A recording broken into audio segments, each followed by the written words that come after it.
मध्य प्रदेश के नए नवेले जिले मऊगंज की ग्राम पंचायत गडरा में बीते शनिवार के दिन घटी एक बड़ी घटना ने सब लोगों के मन में कई शंकाएं और सवाल पैदा कर दिए हैं। शंका यह है, आखिर ऐसी घटनाएं क्यों घट रही हैं, और सवाल यह है कि इस घटना के पीछे की असली वजह क्या है। क्यों आदिवासी परिवार ने पहले एक ब्राह्मण परिवार के युवक को बंधक बनाया, उसके बाद हत्या कर दी। जब पुलिसकर्मी उस बंधक व्यक्ति को छुड़ाने के लिए वहां पहुंचे तो उन पर भी हमला किया गया। एक एएसआई की उस पर मौत हो गई, तहसीलदार के हाथ पैर तोड़ दिए गए, थाना प्रभारी के ऊपर हमला किया गया, दसों पुलिसकर्मियों को चोटें आई। आखिर ऐसा आदिवासी परिवार ने क्यों किया?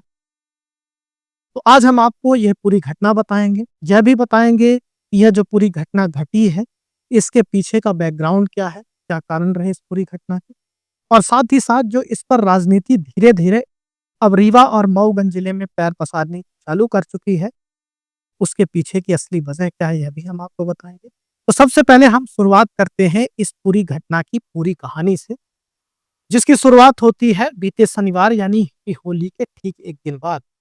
सूत्रों की और मीडिया में छपी रिपोर्ट की हम माने तो शनिवार की दोपहर 12 बजे के आसपास रज्जन द्विवेदी उर्फ सनी द्विवेदी को आदिवासी परिवार अपने घर में प्यार से बुलाकर बंधक बना देता है।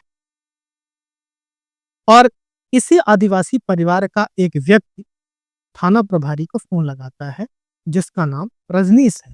थाना प्रभारी को पहले 4 बार वह फोन लगाता है, लेकिन थाना प्रभारी रिप्लाई नहीं करते हैं। 5वीं बार वह रिप्लाई करते हैं। थाना प्रभारी को वह बताता है कि सनी द्विवेदी माता के साथ उसके छेड़छाड़ कर रहा था, इस वजह से बंधक बनाया गया है।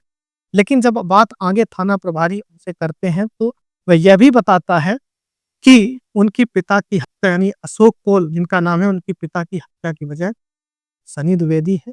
और जब तक प्रशासन गिरफ्तारी की मंशा नहीं बनाता है, गिरफ्तार नहीं करता है, कार्रवाई नहीं करता है, तब तक वह उसे नहीं छोड़े। थाना प्रभारी यह साक्षात्कार देते हुए बताया उन्होंने मीडिया से कि इस बातचीत के दौरान वह समझ गए थे कि माता के साथ छेड़छाड़ असली वजह नहीं है, बल्कि पिता की जो एक्सीडेंट से मौत हुई है, उसकी हत्या की वजह जो यह आदिवासी परिवार मान रहा है, वह सनी द्विवेदी को मान रहा है, और यही कारण है कि बंधक बनाए हुए। वह घटना की गंभीरता को समझ चुके थे और 3:30 से 4:30 बजे के आसपास ऐसा बताया जाता है सूत्रों के माध्यम से कि थाना प्रभारी अपने दल बल के साथ वहां पहुंचते हैं। गांव पहुंचते हैं, आदिवासी परिवार से बातचीत करने का प्रयास करते हैं। वह बताते हैं कि महिलाएं उसमें काफी मात्रा में शामिल थी और महिलाओं ने चारों तरफ से पुलिस को घेर लिया। उनके हाथ में बड़े बड़े पत्थर और डंडे बोले। वे आदिवासी परिवार को समझाने का प्रयास करते हैं, लेकिन उस दौरान आदिवासी परिवार कुछ भी समझने को तैयार नहीं था। जब वह इस बात को समझ जाते हैं तो एसडीओपी को फोन लगाते हैं।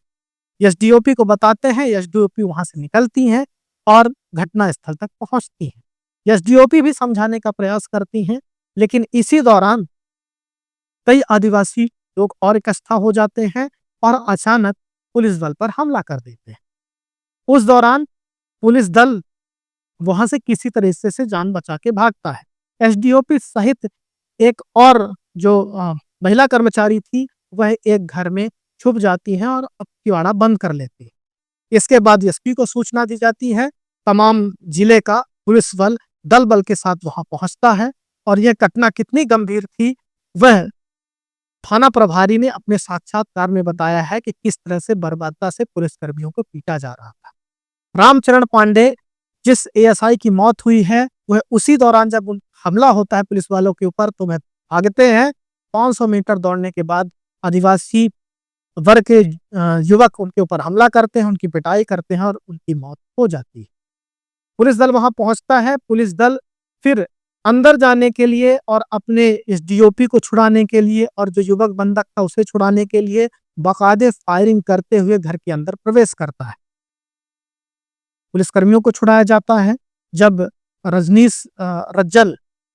रज्जन दुबे के पास पहुंचते हैं, यानी सनी दुबे के पास पहुंचते हैं, तो देखते हैं कि पहले ही उनकी हत्या की जा चुकी है। उसके बाद एसपी को फोन जाता है, कलेक्टर वहां पहुंचते हैं और पूरे जिले सहित पूरे प्रदेश में यह खबर तेजी से फैल जाती है। किस तरह से आदिवासी परिवार ने एक युवक को बंधक बनाया, पुलिस कर्मियों पर हमला किया, एक एएसआई की मौत हो गई है, तहसीलदार का हाथ पैर टूट चुका है, गंभीर अवस्था में घायल है, थाना प्रभारी भी घायल हैं, 10 से ज्यादा पुलिसकर्मी घायल हैं। तो खबर पूरी तरह से फैल जाती है। जब यह खबर सामने आती है, जब ये पूरी घटना सामने आती है, तो लोगों के मन में शंका है कि आखिर ऐसा क्यों हुआ? क्या वाकई कोई छेड़छाड़ की घटना थी? क्या दो समुदायों के बीच विवाद था? आखिर इस पूरी घटना के पीछे का कारण क्या है? तब पता यह चलता है कि इस घटना का सीधा संबंध 2 महीने पहले घटी एक बड़ी घटना से। वह घटना यह थी कि जिस आदिवासी परिवार ने रज्जन दुबे यानी सनी दुबे को बंधक बनाया था, उनके मुखिया अशोक कोल की 2 महीने पहले एक रोड एक्सीडेंट में मौत हो गई। और यह आदिवासी परिवार यह मान बैठा था कि उस रोड एक्सीडेंट में अशोक कोल की मौत नहीं हुई है, बल्कि सनी द्विवेदी ने उनका मर्डर किया है, यानी उनको मारा है। यह ऐसा उनका मानना था। पुलिस में यह जांच चल भी रही थी और पुलिस ने इस बकायदे जांच में अपने यह बताया भी था कि भैंस आने की वजह से तेज स्पीड थी, इस वजह से अशोक की गाड़ी पुल से टकराई और उनकी मौत हो गई। लेकिन परिवार और गांव में कुछ इस तरह की बातें चल रही थी कि अशोक कोल की मौत की वजह रज्जन दुबे यानी सनी दुबे है, जिसकी वजह से उनकी मौत हुई है, बल्कि रोड एक्सीडेंट की वजह से उनकी मौत नहीं हुई है।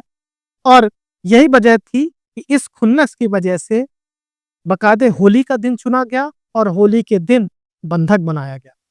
इस बात की पुष्टि तब और हो जाती है जब एक तथाकथित पत्रकार की गिरफ्तारी होती है। पूछताछ के दौरान जब जो 4 लोग गिरफ्तार किए गए थे, जिसमें अशोक कोल के 2 बेटे थे और 2 अन्य लोग थे, मुकेश और प्रयाग, जब उनसे पुलिस कड़ाई से पूछताछ करती है तो यह बयान देते हैं कि कथित पत्रकार के द्वारा यह बातें थी।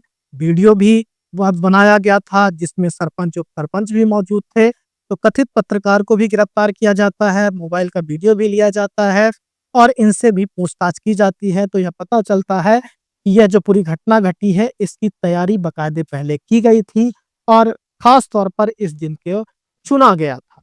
तो इस घटना के पीछे 2 महीने पहले एक एक्सीडेंट का केस था जिसमें अशोक कोल की मौत हुई, जिसे यह आदिवासी परिवार मर्डर समझता था।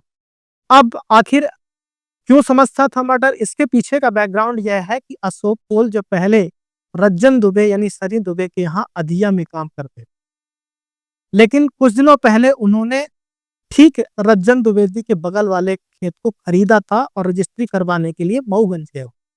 जब वहां से अशोक को लौट रहे थे, तभी सड़क एक्सीडेंट में मौत हुई और अब आदिवासी परिवार यह समझ रहा था कि सनी द्विवेदी ने ही अशोक कोल को मारा है और इसी वजह से 2 परिवारों के बीच यह आपसी विवाद और आपसी रंजिश चालू हुई, जिसका परिणाम यह था कि गढ़वा ग्राम पंचायत में इस तरह की बड़ी घटना घटी है।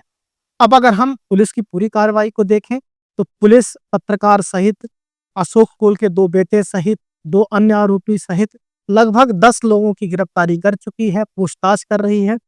50 से ज्यादा लोगों से पुलिस पूछताछ कर चुकी है। पुलिस का यह कहना है कि कड़ी कार्रवाई होगी।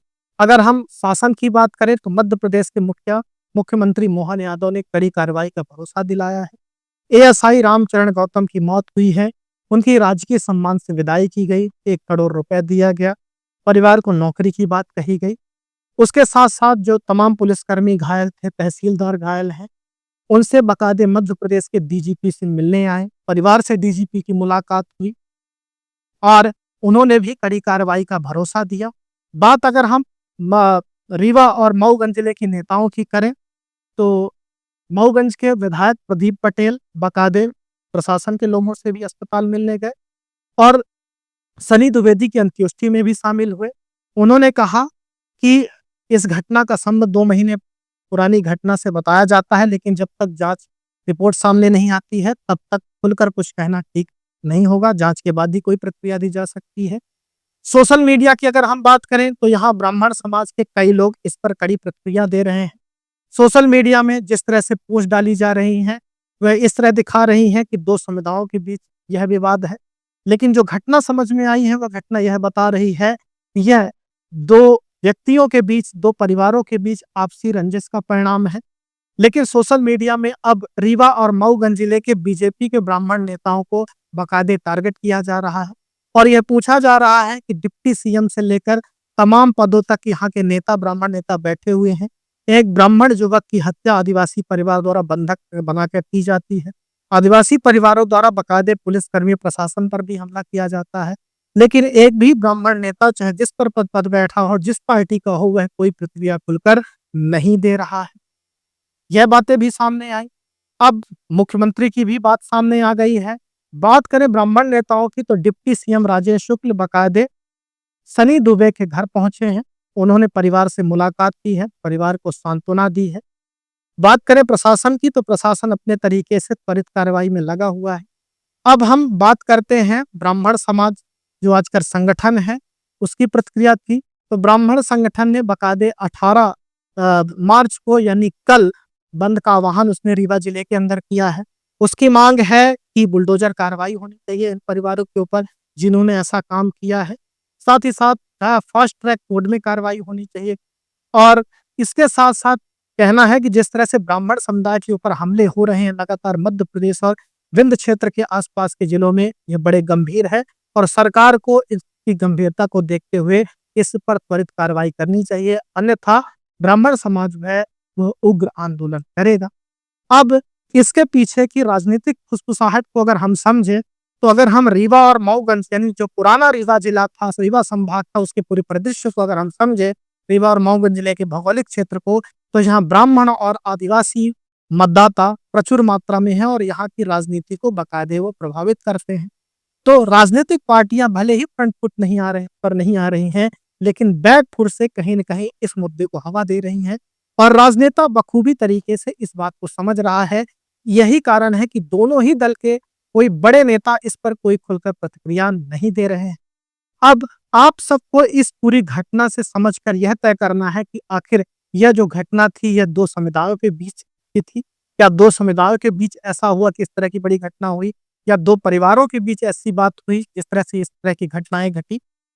तो अब जब जांच सामने आएगी, जांच से निकलकर चीजें सामने आएंगी, तब आखिर इस पर अंतिम निर्णय लिया जा सकता है।